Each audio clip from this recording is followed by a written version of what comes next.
Bueno, en este tramo 3 vamos a proseguir con esta idea de estas propensiones a las identificaciones narcisistas continuas. Bueno, a través de estas ofertas, el poder político, los medios de comunicación, decían ustedes en alguna de las preguntas, intervenciones que hicieron en el foro. A través de las ofertas de identificación, entonces el poder de suscitarlas, el que tiene el poder de suscitarlas obtiene obediencia y también sacrificio. Y decíamos en la clase también que el mayor problema para el poder, para este poder generando y descansando en estas ofertas de obediencia, es la desobediencia. Porque la desobediencia es incontrolable y es disolvente y explota ese orden propuesto. Pero ante esa desobediencia, el gran otro multiplica su oferta. La seducción primero, el discurso emitido desde el lugar del poder político, simbólico, comunicacional, trata de convencer, y si la seducción no tiene eco, recurre entonces a la amenaza o a la exclusión. Entonces, dice Gilbo, escupido el sujeto está devaluado, vaciado, aplastado su deseo y culpabilizado, merced a la resonancia que encuentra en la culpabilidad inconsciente constituyente. O sea que a mí me parece re interesante esta lectura que hace Gilou, porque explica cuáles son los mecanismos que nos atraviesan a todos y por los cuales estamos propensos, siempre nos preguntamos, ¿no? Bueno, ¿qué pasa con estas propensiones masivas, totalitarias, con estas reacciones de odio, con esta apelación a figuras y incluso a invitaciones a dar muerte al otro, ¿no? Figuras muy destructivas, muy mortíferas. ¿Qué sucede? ¿Qué les pasa a esas personas que se reúnen para pedir la muerte de alguien o que en sus manifestaciones muestran condiciones históricas de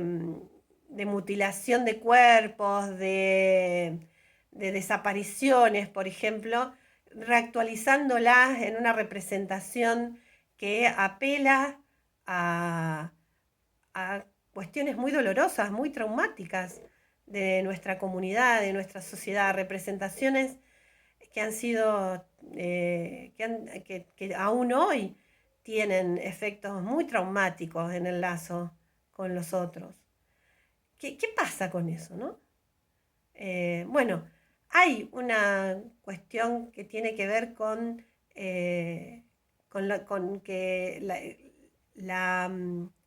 con esto que nos plantea Gilou, ¿no? Que el poder llama a la cohesión a través de la unidad y que lo que parece o se representa como amenaza a esa unidad, a esa totalidad que se representa este grupo de personas, es vivido como algo tan destructivo que merece ese tratamiento. Y que muchas veces es la figura del enemigo, pero otras veces es la necesidad de la eliminación absoluta de ese lugar, de la figura del enemigo, hasta la extinción, como ha hecho el nazismo y como han hecho muchos movimientos históricos que se han masificado y han tenido muchísima repercusión y mucho poder destructivo. Y realmente, a lo mejor, pensándolo desde más lejos, podemos detenernos a pensar cuáles son los mecanismos que llevan a toda una sociedad a ser cómplice, por lo menos, o a facilitar esos mecanismos de destrucción del otro. Y cómo están soterrados en todas las organizaciones sociales esos mecanismos y despiertan en momentos determinados con muchísima potencia y mucha destrucción. Así como despiertan también con esa potencia otros movimientos que tienen que ver con la defensa de los derechos sociales de todos, de los unos y de los otros. Bueno, lo que podemos terminar concluyendo de toda esta complejidad que vamos devanando es que la comunidad, para nosotros, el concepto de comunidad no constituye un a priori, es un proceso de construcción, es un proceso de construcción que tiene en cuenta el lazo social, el lazo con el otro, que constituye formas de representar a esos otros. Es una forma histórica de producción de instituciones y valores sociales, de imaginarios, de significaciones imaginarias. Implica reciprocidad o mutualidad entre los comprometidos, no necesariamente en una propiedad común, sino en un deber a dar o en una falta. Por eso vamos a pensar a la afiliación como llave de la relación de sujeto y comunidad, porque la afiliación es un ordenamiento que liga y desliga del otro, constituyendo el agujero que alojará a ese sujeto en el marcaje humano. Los modos de darle consistencia, históricamente los modos a través del discurso político y del discurso religioso, incluso cultural, se pueden identificar modos de dar consistencia a ese lazo, a esa ligadura, que en algunas que producen distintas configuraciones socioculturales que refuerzan y promueven, por ejemplo, la idea de ligadura en términos de filiación, y entonces en ese sentido el sujeto intentará recostarse del lado de la continuidad para aplastar la paradojalidad del lazo filiatorio que liga y desliga al mismo tiempo. Se intentará hacer retroceder la idea de corte o de discontinuidad, quedándose en la idea de identidad, ¿no? Donde el lazo solamente provee una ligadura estrecha. En esos casos, las condiciones socioculturales generan fundamentalismos. Esos son los casos de obediencia debida, el sostenimiento de la tradición sin fisuras, la apuesta a los lazos de sangre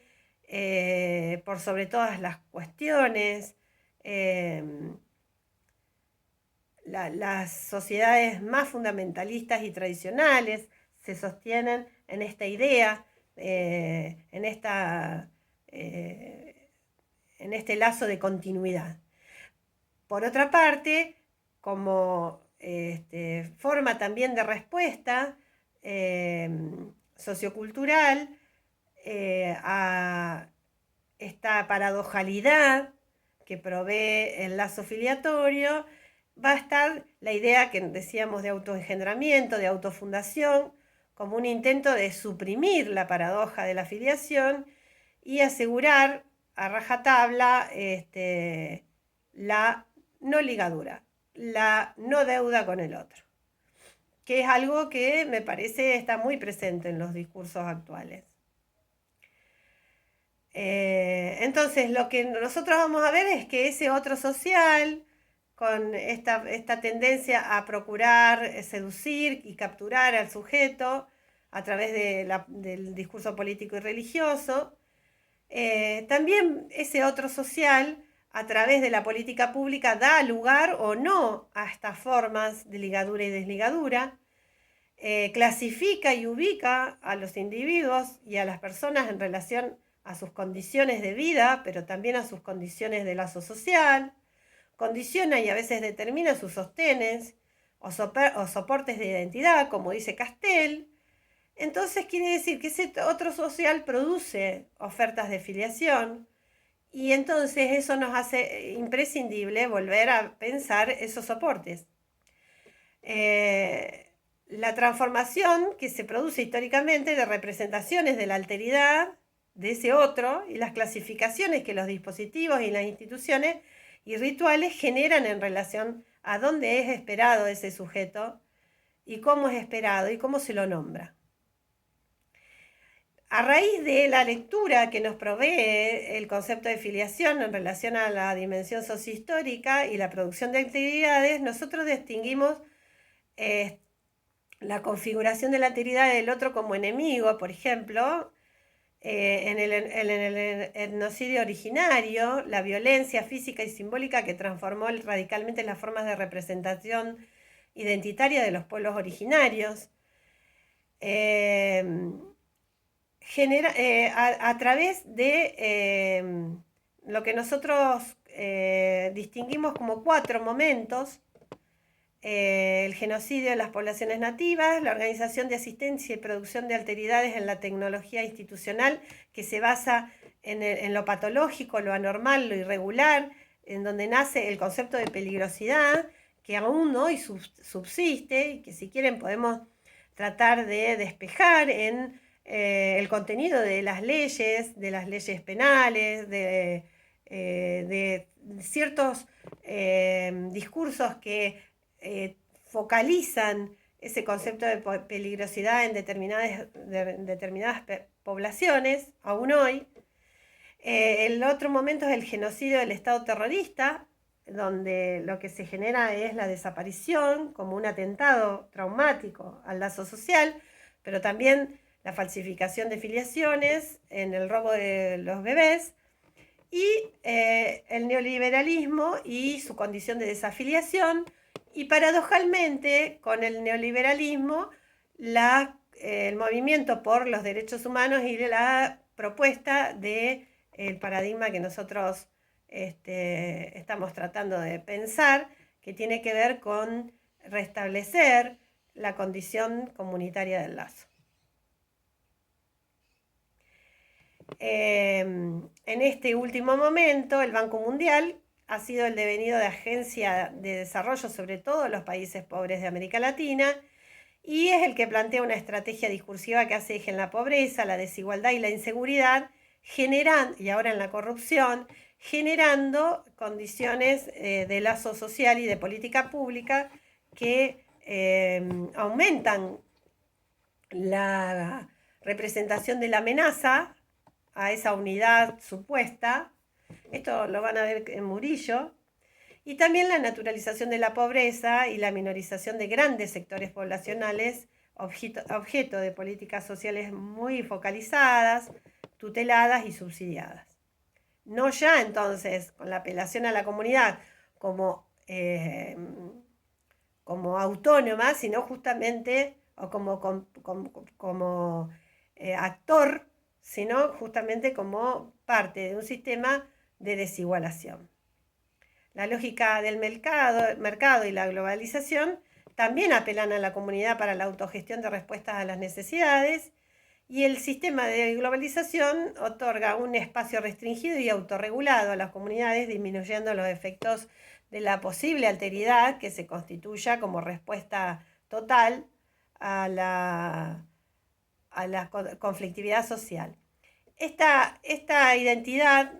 o alteridad total, en la que se cristalizan los temores y los rechazos de los sujetos no vulnerables, es lo que genera esta condición de exclusión y desigualdad e impunidad total, ¿no? Donde el otro como enemigo no solamente es segregado, sino que pasa a ser una amenaza que hay que liquidar.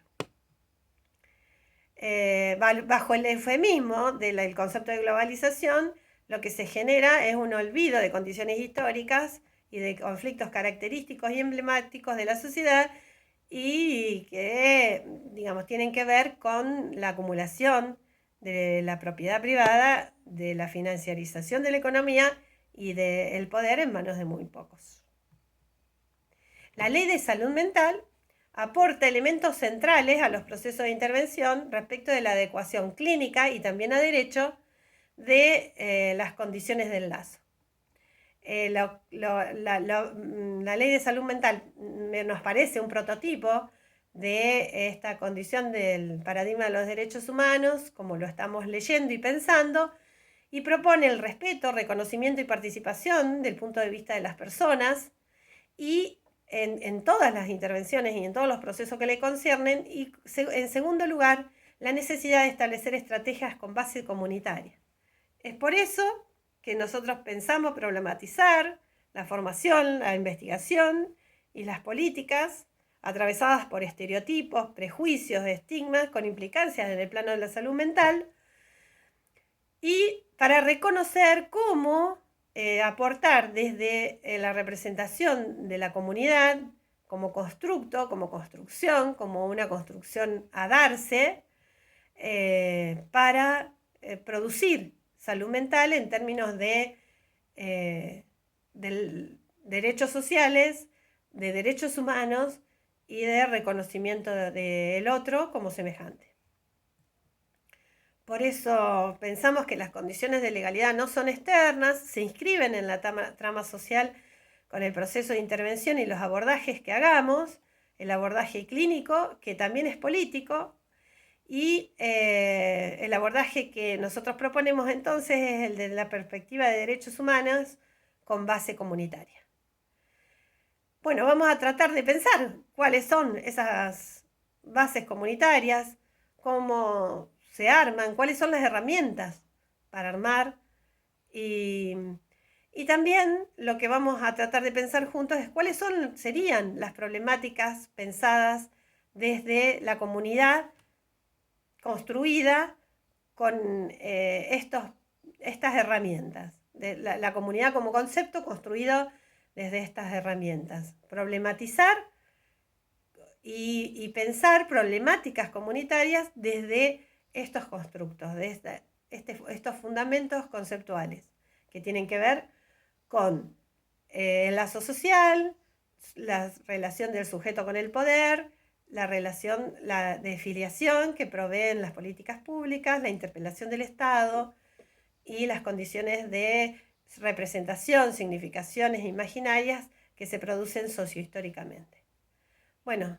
les mando un saludo. Por ahora terminamos la clase de hoy y vamos a seguir encontrándonos con otras comisiones, pero además a través del foro de intercambios.